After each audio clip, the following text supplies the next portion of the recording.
Y cuando tú estás en el mercado de commodities, más te vale encontrar rápidamente tu diferenciador y poderlo transmitir, comunicar al cliente por calidad, por la ambientación o por la gente que me atiende. El día de hoy nos acompaña Carlos Roberts, director general de El Fogoncito. Ustedes son conocidos como los inventores de la gringa.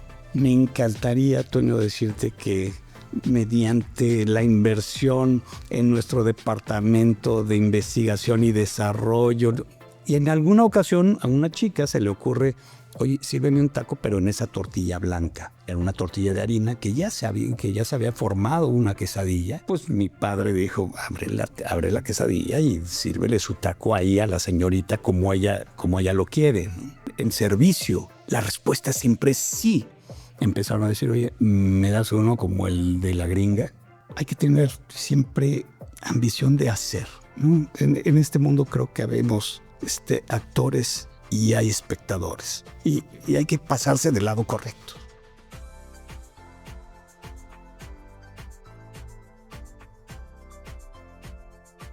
Me da mucho gusto darles la más cordial bienvenida a el Playbook del Empresario, el podcast del IPADE. En el IPADE interactuamos todos los días con cientos de emprendedoras, directoras, empresarios que intentan hacer la diferencia a través de historias inspiradoras, construir una mejor sociedad. La intención de este espacio es conversar con estos directores, emprendedoras, para aprender de sus historias. El día de hoy nos acompaña un gran amigo, un empresario al que admiro mucho, Carlos Roberts, director general de El Fogoncito, que nos platicará de la historia de la empresa, del mundo de las franquicias y sobre todo de su liderazgo con sentido humano. Carlos, muchísimas gracias por acompañarnos en este espacio, por estar aquí en tu casa, el IPADE. Bienvenido a este podcast. No, al contrario, Toño, yo estoy muy agradecido por la distinción y bueno, ojalá que pueda aportar algo para la comunidad empresarial IPADE. ¿Cómo nace El Fogoncito? Es una historia. Yo creo que es una de las taquerías emblemáticas en la Ciudad de México, en distintas partes buscamos El Fogoncito, pero la historia, el nacimiento, ¿cómo te conviertes en taquero?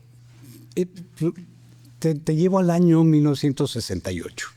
Mi madre, casada con un norteamericano, mi padre, que hablaba muy mal el español, pero lo intentaba. De la noche a la mañana queda viuda, cuando éramos tres hijos. En ese momento, yo siendo el mayor tenía 5, mis hermanos tenían 3 y 1. Y de la noche a la mañana pues se tuvo que hacer la pregunta, ¿cómo les voy a dar de comer a estos chiquitos? Porque era una ama de casa dedicada a su hogar, ¿no? Y no faltó quien le ayudó, le dijo, oye, hay esta forma nueva de cocinar la carne y que es muy, muy novedosa, deberías de pensarlo. En aquel momento estaba surgiendo la transformación de lo que es el shawarma o doner kebab, que viene de Asia Menor, y se estaban utilizando los productos muy mexicanos, después de la hispanidad, del cerdo combinado con la tortilla de maíz, que muy, muy clásica de México, pero en contraste con lo que era el shawarma, que es en una pita de harina de trigo con carne de carnero y otras especies, ¿no? Entonces, en ese momento dice, bueno, si es una forma muy innovadora, vamos a hacerlo. Cuando este tipo de negocios, los restaurantes, tienen una barrera de entrada muy ligerita, muy delgada, y entonces pues pareciera que todo el mundo puede entrar a hacer negocio vendiendo comida. Pero pues si ya estás ahí, lo primero que mi madre se propuso fue: hay que hacerlo diferente, hay que hacerlo como Dios manda, y con 3 pilares fundamentales, Toño, que es efectivamente tener el mejor producto, sin lugar a dudas la mejor calidad de los insumos para que tengas el mejor producto final. Hay que hacerlo bajo una ambientación extraordinaria, el lugar es prioritario, pero también muy importante es con quién lo haces, qué gente invitas a trabajar a tu organización.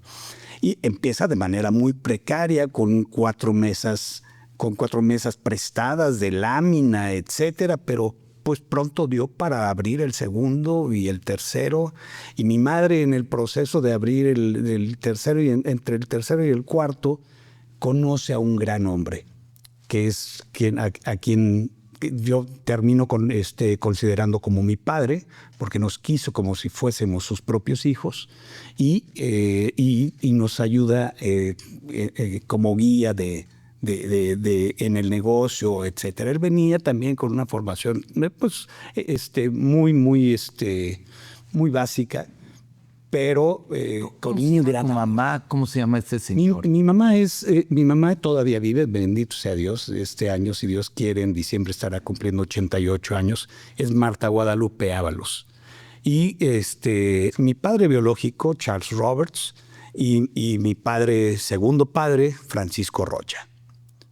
Y Francisco Rocha y tu mamá son pues los impulsores del concepto de estas taquerías. Es correcto. De mucha gente que recuerda los inicios de Fogoncito, a mi padre lo conocían como el Güero, ¿no? Y decían: vamos a los tacos del Güero y vamos para acá, etcétera. Y entonces esto eventualmente empieza a ser ya no el clásico negocio de lo ponemos para mantener a la familia, sino ya vienen las cuestiones de el crecimiento duele, pero hay que crecer. ¿Cuándo te integras tú? ¿Cuándo empiezas a trabajar en Fogoncito? Fíjate que esto pudiera parecer una historia triste, pero yo creo que todas las historias tienen algo muy positivo. Mi mamá volvió a enviudar en 1982. Yo ya tenía 19 años. Pero como era la segunda vez que enviudaba, ahí sí le entró una depresión, no tan profunda, pero fue una depresión importante, que bendito sea Dios salió avante. Pero en ese momento lo primero que ella dijo es: vamos a vender todo, que aquí ya no hay más que hacer. Yo estaba estudiando ingeniería electrónica en ese momento y le dije: mamá, no puedes vender nuestro patrimonio. Yo tenía 19 años. Imagínate al chamaco diciendo esto a su madre. Y te habías criado en medio de toda la vida, ¿no? Toda la vida me gustó. Toda la vida. Yo me acuerdo alguna vez a un cliente. Me imagino que hacías las tareas en la taquería, porque tu mamá con 3 niños de 5 años o menos, echando a volar un negocio, además de la gran fortaleza que debe tener, pues ahí pues seguramente haciendo la tarea entre esas mesas de lámina que comentas. Para mí ver picar cebolla era tradicional. Era normal, era ver... Aprendiste matemáticas, aprendiste a leer y escribir. Pues aritméticas, ¿no? Pero sí. Entre cebollas. Sí. Y entonces eso me lleva... Alguna vez un cliente me hizo la pregunta: oye, tú estás aquí atendiendo mesas porque te obligan, ¿verdad? Y yo en ese momento de verdad me hice el cuestionamiento: ¿será verdad? Porque estaba yo muy chico, quizá 14, 15 años. Y en ese momento, al hacer el análisis, dije: oye, no, yo estoy aquí porque me encanta. Y cuando te das cuenta de que es legítimo tu sentimiento, el enamoramiento viene automáticamente. Cuando en 1982, en julio, muere mi padre, segundo padre. En septiembre están estatizando la banca. Y en enero del 83 está la crisis de la cuesta de enero y una devaluación rampante de 12.50 a 24.95 a 96 y Dios guarde la hora. En ese momento surgieron tiradores que querían comprar el negocio. ¿Cuántas sucursales había en ese momento? En ese momento nada más estaban cuatro unidades funcionando. Todas en la Ciudad de México. Todas en la Ciudad de México. Y entonces, no sé por qué, logro convencer a mi madre y dice, bueno, si tú me ayudas, ¿no? Entonces le tengo que poner una pausa en ese momento a mi formación profesional y entro al tema. Eso significaba que un chamaco, claro, que en los años, en 1982, pues era otro México con condiciones de seguridad distintas, mucho más... mucho mejores, ¿no?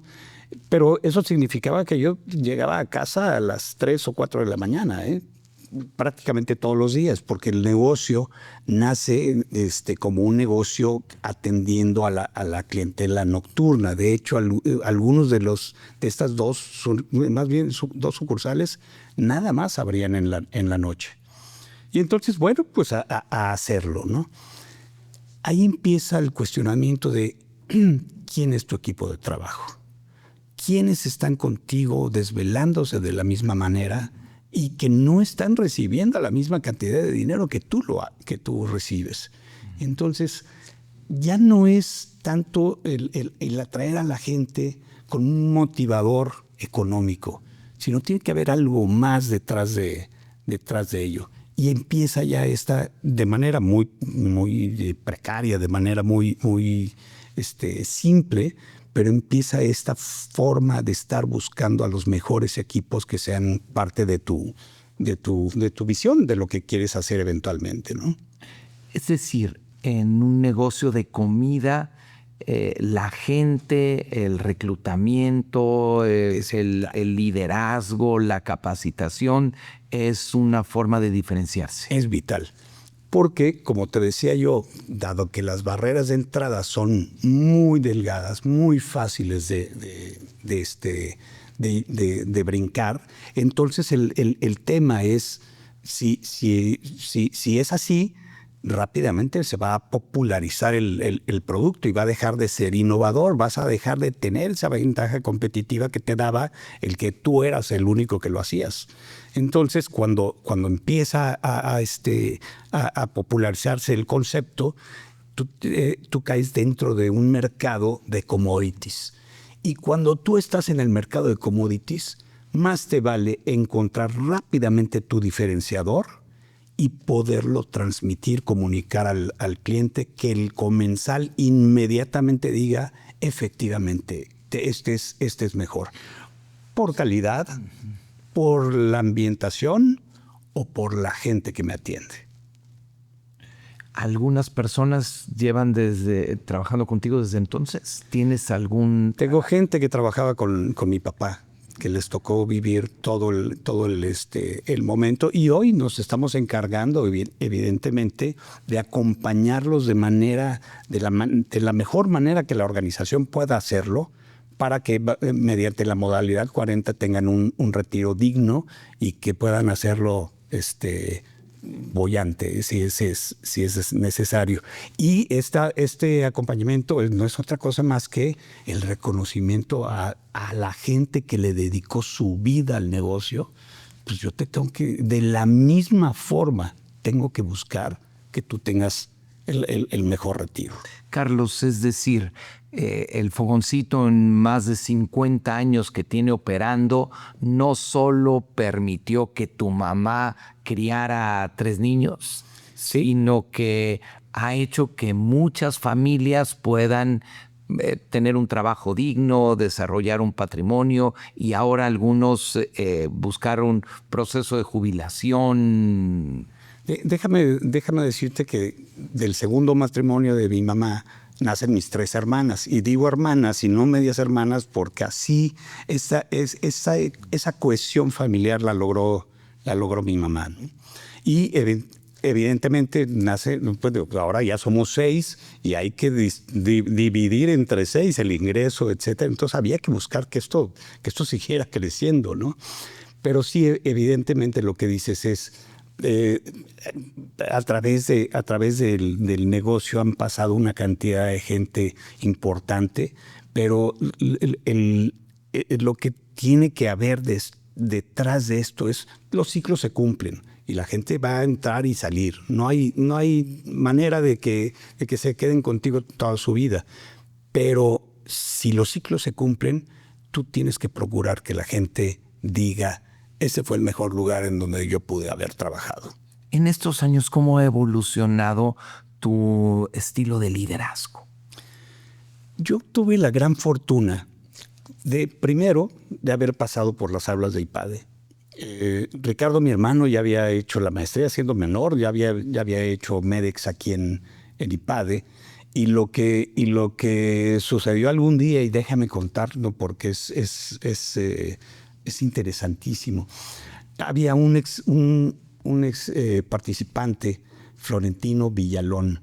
El apellido a lo mejor se puede reconocer porque era tío de Alejandro Ramírez Villalón de Organización Ramírez.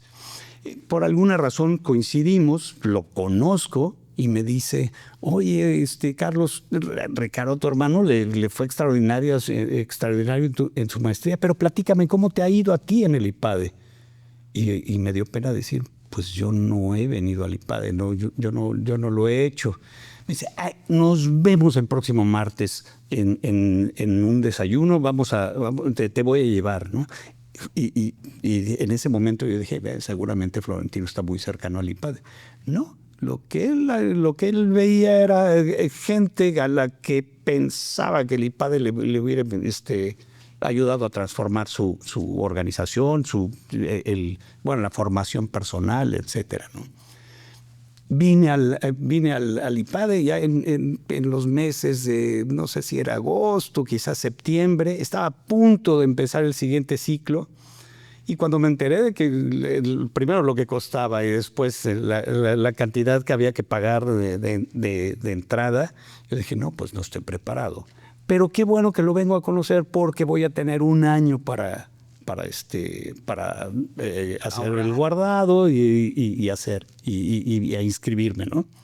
Sin darme cuenta, Florentino, lo acababa yo de conocer, tenía yo 3 días de haberlo conocido.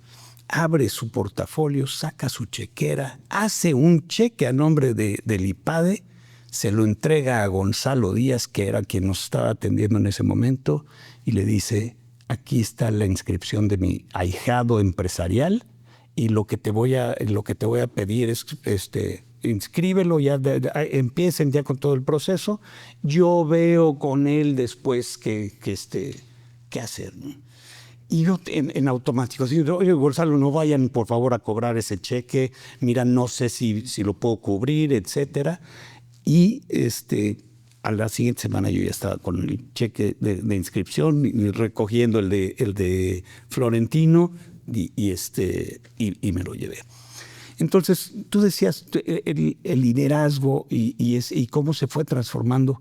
Para mí fue fundamental. Yo creo que Fogoncito es uno eventualmente y desde luego otro después de mi paso por el IPADE. Aquí vine a reforzar lo que de manera muy empírica, intuitiva. Exactamente, estaba yo. Seguramente le aprendiste mucho a tu mamá, a tu papá, de tu forma de interactuar con los demás, ¿no? Que eso que decíamos de hacer la tarea en medio de la cebolla, pues también te fue formando. Correcto. Entonces vienes a reforzar y desde luego vienes a adquirir una cantidad de habilidades y destrezas, pero estas habilidades directivas que te van permitiendo ir tomando cada vez decisiones mucho más asertivas, ¿no? Entonces, pues conozco a Mauricio Brem, que fue mi mentor, yo creo que es de lo que tengo que decir. Grandes profesores, no quisiera decir ni uno por encima del otro, pero con Mauricio tuve mucho contacto, porque él eventualmente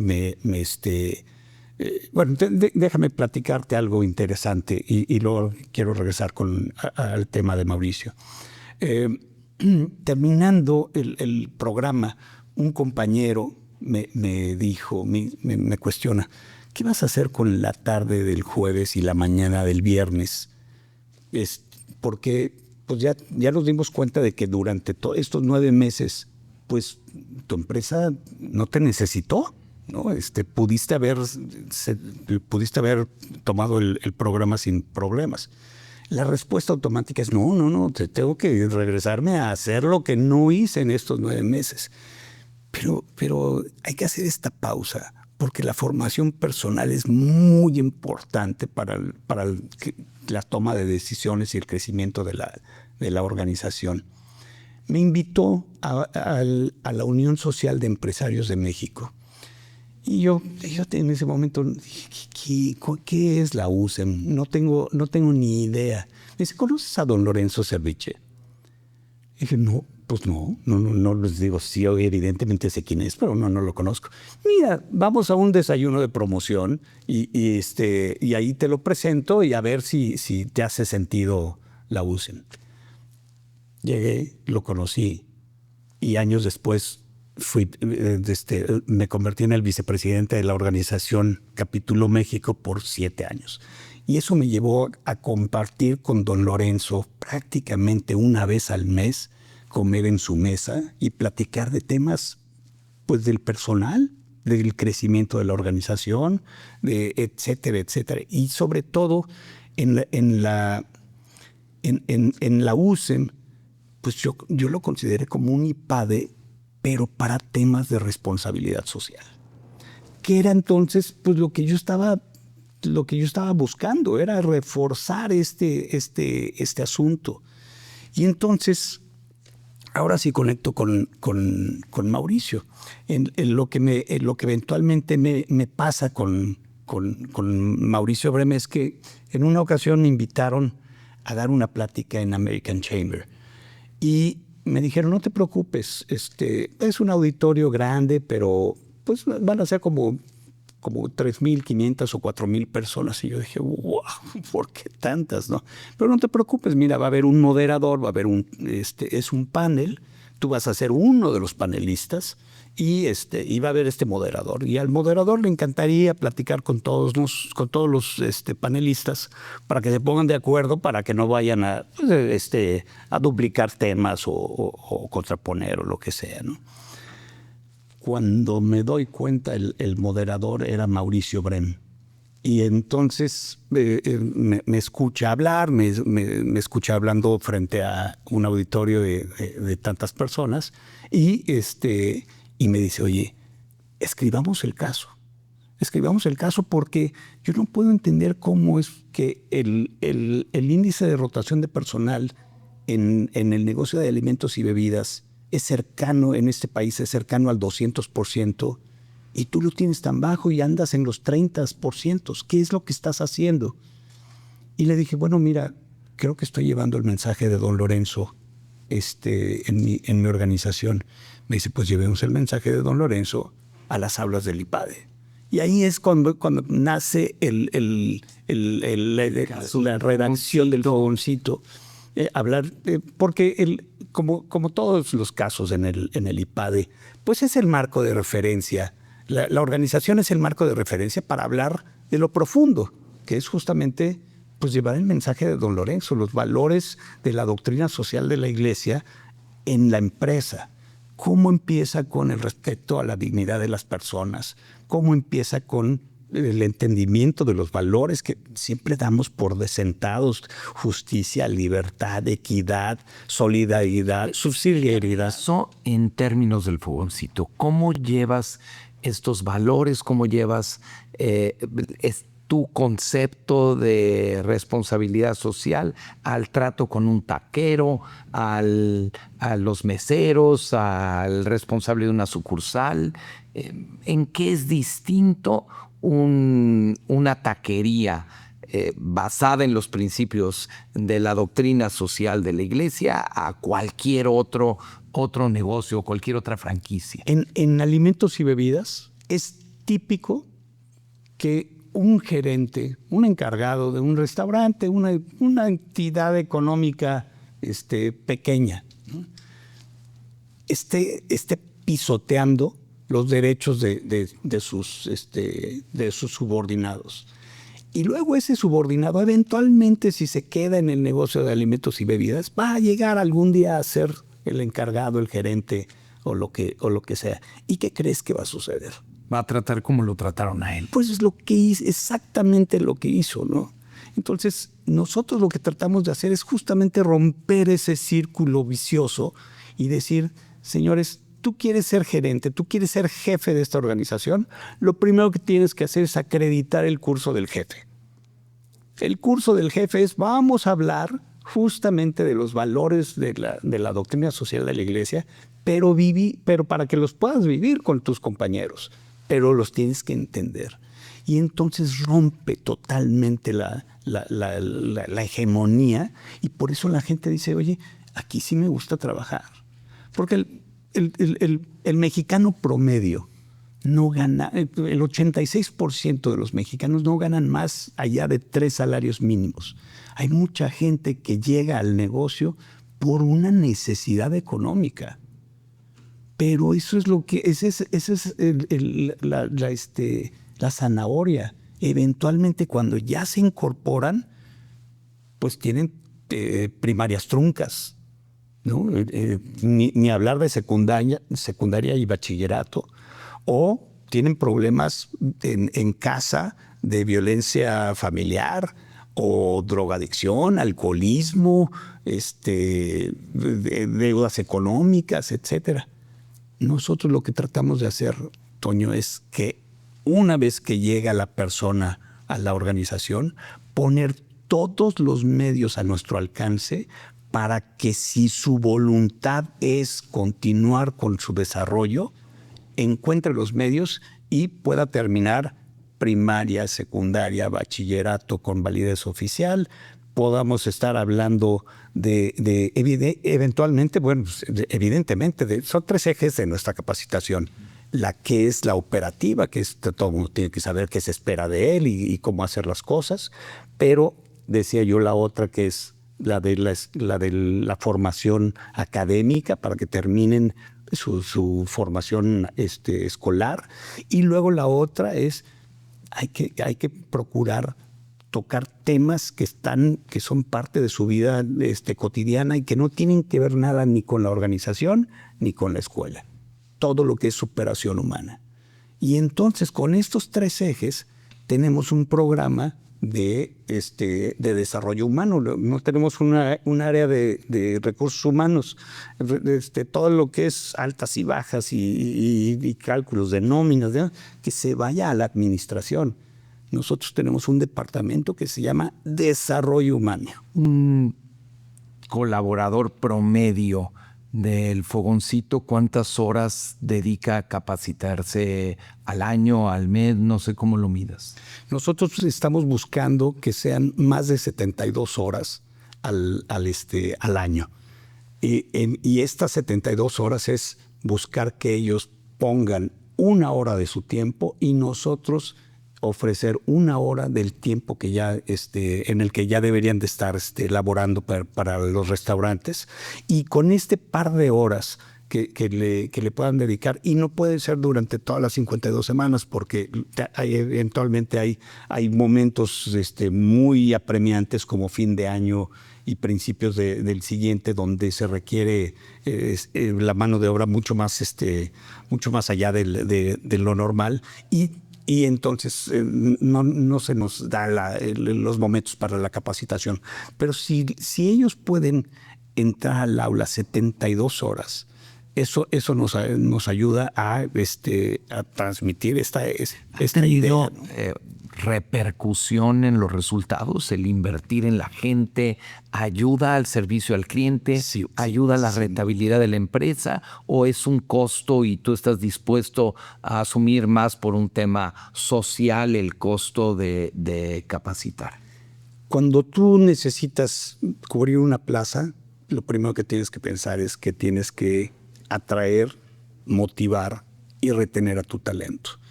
Pero atraer, motivar y retener no nada más te quedas ahí. Vamos a ver los subtemas, ¿no? Que es, pues si ya lo atraje, entonces hay que filtrar. Cuando ya filtraste, entonces hay que contratar, inducir. Después de la inducción, pues sí, la motivación. Luego viene el desarrollo, todo este programa de terminar con ir cerrando estas puertas abiertas que se fueron quedando en su vida y eventualmente pues evaluar y recompensar, ¿no? Y estas recompensas pues son cada vez mucho menos importante el dinero, pero si nos buscamos entre los motivadores extrínseco y trascendental, créeme que hay gente que piensa que por verle la sonrisa a la gente o decir qué bárbaro, qué rico está esto, la gente se siente gratificada. Y eso no sucede cuando alguien tiene hambre y está ahí simplemente por solucionar su problema económico. Déjame regresarme a la historia del fogoncito y tratar de conectar esto. Un poco me interesa si se refleja también en la innovación, también en el servicio. Ustedes son conocidos como los inventores de la gringa. ¿Cómo nace la gringa? Me encantaría, Toño, decirte que mediante la inversión en nuestro departamento de investigación y desarrollo fue una reacción al mercado. Muy cerca de donde está el negocio, atrás del Hotel Camino Real, hay una casa de estudiantes donde generalmente llega gente del extranjero, sin necesariamente ser de los Estados Unidos, y pues que han decidido que ya no es estar en los hoteles, porque es la primer puerta de entrada. Dice, no, bueno, si me voy a quedar a estudiar de español o la cultura prehispánica o lo que sea, pues no puedo estar viviendo en un hotel. Y buscan estas casas de estudiantes, ¿no? Donde te alquilan un cuarto, etcétera, etcétera. En aquel entonces, y déjame llevarte a 1969,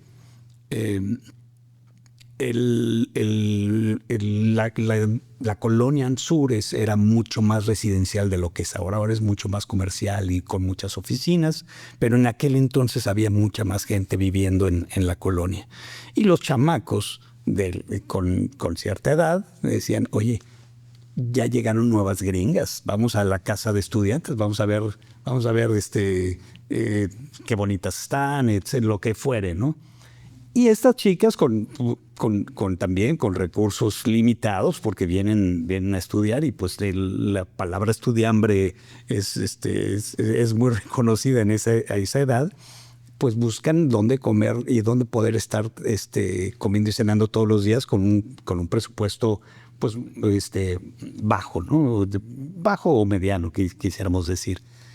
Pues llegaban al fogoncito y pedían sus tacos, y en alguna ocasión a una chica se le ocurre, oye, sírveme un taco, pero en esa tortilla blanca.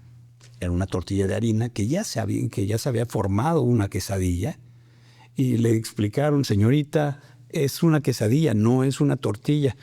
En esa quiero mi taco. Pues mi padre dijo, abre la quesadilla y sírvele su taco ahí a la señorita como ella lo quiere, ¿no? En servicio, la respuesta siempre es sí. ¿Cuál es la pregunta? En servicio siempre hay que decir sí. Le abrieron su quesadilla, le pusieron su taco al pastor, cerraron, y los muchachos que iban a coquetear a estas chicas o lo que fuere, empezaron a decir, oye, ¿me das uno como el de la gringa? Y eventualmente evolucionó, gente que ya ni siquiera estaban las chicas ahí en el restaurante. Oye, ¿me das una gringa, por favor? A lo que inmediatamente mis padres reaccionaron y dijeron, pues vamos a ponerla en el menú. Y esa es la historia de... ¿Y siguen con historias como esta? O sea, porque aquí me hablas de una reacción al mercado, pero luego de saber enmarcarlo con una estrategia de marketing. La primera vez que nos piden una franquicia para el extranjero. Ya estábamos dando franquicias en el país, nos estaba yendo muy bien. Llega la crisis de diciembre del 94 y empezamos en el 95 a retirar letreros, a cerrar sucursales. Y es un momento crucial en la vida de crecimiento de la organización. Y alguien llega y te dice, oye, ¿me das una franquicia? No, ahorita no estamos dando franquicias porque lo que está pasando es justamente que estamos es más retirando y no sé cómo vayamos a quedarnos con el departamento de nuevos negocios. Estas personas, los señores Rosenstock, me dijeron, no, es que no es para tu país, me lo quiero llevar a Costa Rica. En ese momento yo dije, Costa Rica, Toño, o sea, yo pensé, caray, estoy quitando una franquicia que está aquí en Toluca porque además no he tenido la oportunidad de ir en tres meses, ¿no? Y luego Costa Rica. Y cuando vieron que, pues yo titubeé, les dije, oiga, no, yo creo que no estamos listos. Y demás. Pues piénsalo bien porque si no voy a ir a la competencia. En ese momento dije, a ver, pues yo creo que si hay alguien que ya puede pensar en hacerlo, somos nosotros. Y afortunadamente en el 95, 96 otorgamos el contrato de franquicia. Se abrió en 1997 el primer fogoncito en San José, Costa Rica, inaugurado por don Oscar Arias, Premio Nobel de la Paz, y Luis Alberto Monge, expresidente también del país. Y bueno, con mucho éxito, bendito sea Dios. Entonces, sí hay un montón de historias, pero cuando tú tienes que reaccionar, tienes que tener los elementos para tomar decisiones. Y eso me trae al IPADE, ¿no? Vemos uno y otro y otra circunstancia en los casos que vamos leyendo, que eventualmente dices, ya no sé ni por dónde me llegó este conocimiento, pero la respuesta es esta. Lo que estoy entendiendo es que tu historia desde que se fundó la organización por tu mamá, es decir, oye, calidad, profesionalización, reacción al mercado, pensar en la gente y que no te dé miedo pues ir para adelante, ¿no? Inclusive en los momentos más difíciles, pues que han vivido ustedes, muertes, crisis, se atreven a ir al extranjero. Y nadie sabía que venía COVID, la crisis sanitaria que invadió el mundo y que nos obliga a una sacudida sobre todo a los negocios de alimentos y bebidas, donde de repente dices, no puedo abrir y tengo que pagar tantos miles de pesos en rentas. Y bueno, yo lo primero que imaginé es, bueno, pues la crisis sanitaria que habíamos tenido en México, que con la influenza de aquel momento, y lo que yo dije, ay, no pasa de 3 meses, ¿no? Pero a los 3 meses, cuando continúa el problema y sigues con tus flujos negativos, entonces ahí es cuando lo primero que nos planteamos es, no podemos correr a nadie. No podemos correr a nadie. Y saber que además, pues nosotros les damos un sueldo, evidentemente, pero en muchas ocasiones termina siendo la mitad de su ingreso, porque la otra mitad viene a través de las propinas. Entendiendo eso, pues era no correrlos, garantizarles el sueldo que estaban percibiendo y, si era posible, excederlo. Y ahí es donde la lealtad se manifiesta en automático. Pero ¿cómo conseguiste los recursos para Pues teníamos financiamiento acabábamos de conseguir un par de créditos para abrir 2 restaurantes más. Y hoy los restaurantes no existen. Utilizamos todo ese dinero y lo vertimos en nuestra gente. O sea, preferiste utilizar un pasivo destinado para la expansión para que tu gente no se viera afectado en uno de los momentos de mayor crisis para la industria restaurantera en México. Toño, es tu familia laboral. Es tu familia laboral. No los puedes desamparar. Y el sacrificio fue, pues, vamos a hacerlo, ¿no? Dios es muy grande. Hemos sido muy bendecidos. Yo en lo particular he sido muy bendecido. Cualquiera que pudiera pensar en, oye, a los 19 años ya era huérfano de padre 2 veces, etcétera. No, Toño, hay que ver la película completa y decir, caray, las bendiciones de Dios son infinitas y nos ha seguido en todo este proceso, ¿no? Contratos de franquicias, el contrato del Aeropuerto Internacional de la Ciudad de México, el haber convivido tantos años con don Lorenzo y poder de primera mano, nadie me lo decía, nadie me lo tenía que venir a contar, dice don Lorenzo, que te diga que no, yo estaba con él ahí de cerca, ¿no? Carlos, regresando al COVID, entiendo que también tuviste un papel importante como líder de la Cámara.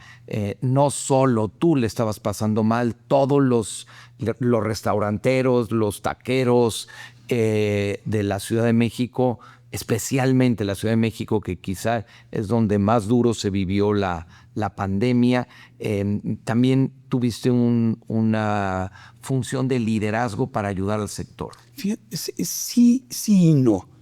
Porque yo dejé de ser el presidente de la Asociación Mexicana de Restaurantes justamente en febrero del 2020. En marzo ya se estaba declarando como pandemia el COVID-19. Pero estuve muy vinculado con la gente que sí estaba negociando todas las semanas con la señora Sheinbaum, vamos a saber si vamos a abrir o no, si va a haber... ¿Se acuerdan del famoso semáforo de si vamos a poder operar, etcétera? Y estar muy cerca de quienes estaban todos los días viendo qué iba a suceder, ¿no? Con las equivocaciones para mí muy personal punto de vista del gobierno federal, y etcétera, pero con los aciertos que estaba teniendo la señora Sheinbaum en la Ciudad de México, y nos hubiera gustado que hubieran abierto mucho más rápido la posibilidad de abrir los restaurantes y todas las unidades económicas que se pudieran haber abierto en ese momento. ¿Qué tanto se transformó el sector restaurantero en México después de la pandemia? Muchísimo. Antes de eso, déjame decirte que fuimos parte de los cacerolazos que recuerdo a la gente de, bueno, sí, tenemos que ser visibles, ¿no? La gente que está con nosotros está pasándola muy mal. Y entonces eso fue parte de lo que ayudó. Y luego sucede lo siguiente. Las compañías agregadoras, que son las que hacen finalmente la distribución del alimento a través de, pues como puede ser Uber Eats, como puede ser Didi, Rappi y todas estas, pues se estaban consolidando previo a la pandemia, estaban empezando a tener relevancia, pero pues los restauranteros en realidad, pues, si no tenías un producto que viajara bien en motocicleta, porque pues, si llevas pizza y viaja perfecto, la pizza, el sushi viajan perfecto, pero un taco que vaya brincando, pues te va a llegar todo desenvuelto, etcétera, ¿no? Entonces, pues le poníamos poca atención. Y de ahí que no hubiéramos ni siquiera tratado de negociar las comisiones que nos cobraban, ¿no? Cuando llega COVID y estas comisiones empiezan a ser comisiones sobre el 100% de tu facturación, entonces empezamos a pasar aceite porque los contratos estaban con comisiones del 30%. Un restaurante del tipo en el que yo estoy tiene un nivel de dividendos de alrededor, bueno, un nivel de utilidades de alrededor de entre el 15 y el 17%. Si te cobran 30, tú ya estás poniendo 13% para que le llegue el producto a casa a una persona. Nos tomó a todos con los dedos en la puerta.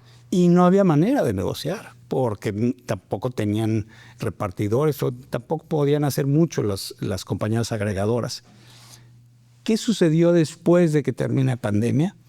Que ahora el mexicano promedio ya busca recibir alimento a través de estas plataformas con mayor frecuencia que lo que hacía antes de la crisis.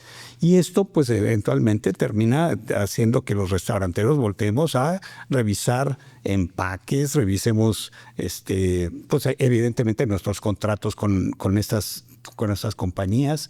Nos obligó a reinventar un canal de distribución que teníamos muy olvidado. Interesantísimo, Carlos, todo lo que has hecho pues en tu organización, con tu gente y con los distintos gremios a los que sirves. ¿Cómo te da tiempo de todo? Porque además das clases, eres activo en USEM, eres activo en distintas asociaciones y le dedicas mucho tiempo a tus líderes, a tu personal. ¿Cómo te da tiempo para hacer tantas cosas y tan bien? Híjole, no sé si también, Toño, pero por lo menos Dios sabe que lo intento. Yo creo que hay que tener siempre ambición de hacer, ¿no? En este mundo creo que habemos actores y hay espectadores. Y hay que pasarse del lado correcto, ¿no? Y si el lado correcto te exige que además te tienes que presentar y tienes que hacer, etcétera. Mira, cuando Mauricio Brem me invita por primera vez a dar el caso del fogoncito en IPADE, pues yo recuerdo que los protagonistas entraban 15 minutos antes para la sesión de preguntas y respuestas, etcétera, ¿no? Pero cuando me escucha hablar en American Chamber y me dijo, yo creo que estás listo para los 80 minutos. Dije, no, Mauricio, pero ya siento que me aplauden, pero las rodillas, ¿no? Me dice, no, a ver, vamos a ver. La sede itinerante en aquel momento era Torreón y me dice, vas con los primeros 80 minutos de tu carrera de docente, ¿no? Y pues evidentemente salió todo tropezado, etcétera. Pero me di cuenta de que era la posibilidad, Toño, de transmitir el mensaje de don Lorenzo. Y como decimos en USEM, tocar a todos los empresarios, cargándoles su mente con temas de responsabilidad social. Y es ahí cuando digo, hoy pues es una muy bonita manera de continuar con el legado de don Lorenzo. Todavía no moría en ese momento, desde luego, pero más aún cuando murió. Y si le vamos a cargar la conciencia a los empresarios en temas de responsabilidad social, pues ¿por qué no hacerlo en el marco de referencia del fogoncito? Pero terminamos no hablando del fogoncito en el caso, terminamos hablando justamente de tú qué vas a hacer, empresario que estás viniendo al IPADE, qué vas a hacer con tu gente, cómo vas a tener equipos de trabajo comprometidos, sí, viendo al horizonte, sí, pero todos al mismo punto. Pero eso te compromete a seguir con ese espíritu, porque no puedes estar hablando de responsabilidad social en distintos foros sin mejorar esos aspectos en tu propia organización. Desde luego. Y bueno, pues pasa que cuando yo estaba saliendo de una de las sesiones aquí en IPADE y le hablo a mi gerente general, que por cierto sigue con nosotros, ya está cumpliendo 30 y tantos años. Cuando vayas a una organización y veas que ha cambiado de secretaria una y otra vez, preocúpate por si estás con el interlocutor correcto, ¿no? Lo que me sucedió es que una vez saliendo de una de estas aulas, le hablo a Lilian Chávez, mi gerente, y le digo, Lilian, tenemos que cambiar unos indicadores del tablero de control. Ahí te van estos indicadores de productividad que me encantaron de este caso, ¿no? Pues ella tomó nota, pero cuando llegué a la oficina, pues se me quedó viendo con cara de what. A la siguiente semana hablo con Ángel Valle, que era en ese momento el director del programa AD2 que estaba yo tomando. Y le platico, oye, Ángel, está pasando esto. Me dice, la vas a tener que mandar al IPADE. Le dije, no, hombre, ¿cómo crees? Sí, primero me va a pedir aumento de sueldo, luego me va a pedir, si no es que me la vuelan antes, alguien le ofrece más dinero, lo que sea, me va a pedir de sociedad, etcétera. Dije, no, ¿cómo crees? Me dice, bueno, la decisión está en ti. Si quieres que tu empresa siga siendo así o que tenga otra visión. Pues me convenció, la mandé a IPADE y ella tomó el programa en el año 2001-2002 y desde entonces no ha faltado a continuidad y hablamos el mismo idioma cuando llegamos y nos sentamos y platicamos, decimos, oye, por aquí va. Entonces, si vas a tener que formar a tus equipos, pues no solamente estamos hablando tú te refieres mucho a los taqueros y te refieres, no, hay un equipo directivo que también necesita formación, que necesita estar platicando y luego esto para bajarlo a los gerentes de cada sucursal que tienen a su vez a su propio equipo. Entonces, pues necesitamos formar a estos gerentes empezando con el curso del jefe y después vaciar todo lo que se necesite para que sepan qué se está esperando de ellos. Carlos, qué interesante. Y yo creo que podríamos seguir hablando contigo y es más, quisiera comprometerte a que regresaras a este podcast y que habláramos de muchos otros temas en tu trayectoria profesional. Nos quedó en el tintero hablar de franquicias y de la diferencia entre un negocio propio y crecer a través de franquicias. Pero en aras del tiempo, quisiera pedirte un mensaje final a esos emprendedores, a esa gente que hereda de su mamá como tú la organización. ¿Qué le dirías a todos los empresarios mexicanos que están pues, en la lucha de todos los días por superar las dificultades? La primera cosa es que no reciban un no como respuesta. Hay que pensar que siempre hay alternativas y hay que soñarle. Y ahí al soñar hay que ponerle plazo a los sueños para que se puedan convertir en realidad. Una vez que los identificas, entonces en ese momento ya sabes cuánto falta para llegar a eso. Entonces, no recibir no como una respuesta. Y segunda, ya estás en una posición directiva. Hay que hacer equipos y equipos muy comprometidos con los objetivos, no lo tuyo, ¿no? Lo tuyo no importa, ¿no? Hay que estar pensando en el crecimiento de la organización porque eso va a generar fuentes de trabajo que eventualmente pues, van a poder ayudar a la sociedad en general, ¿no? Y la otra muy importante es, hay muchísimos empresarios que piensan que el bottom line es lo que importa. Sí, a ver, el dinero debe de ser efectivamente el premio, la recompensa a todo lo que pusiste en riesgo y en juego cuando decidiste, oye, vamos a abrir otro restaurante, ¿no? Pero en COVID nosotros tuvimos que cerrar contratos que acabábamos de abrir en Sao Paulo, Brasil, acabábamos de abrir en Cochabamba, Bolivia. Teníamos unidades que estaban no recién abiertas, pero estaban en la cuerda floja, como aquí en Lomas Plaza, y teníamos algunas otras sucursales que mediante contratos de franquicia. Cuando viene esta sacudida y dices, oye, cualquiera piensa que son fracasos y demás. No, hay que volver a soñar y volverle a poner plazos a los sueños. Entonces, como corolario sería, pues, no permitir el no, ponerle plazo a los sueños y emprender, porque tanta gente se queda con los sueños. Es decir, es que yo iba a hacer y yo iba a poner y demás. Pues sí, pero hay que ejecutar.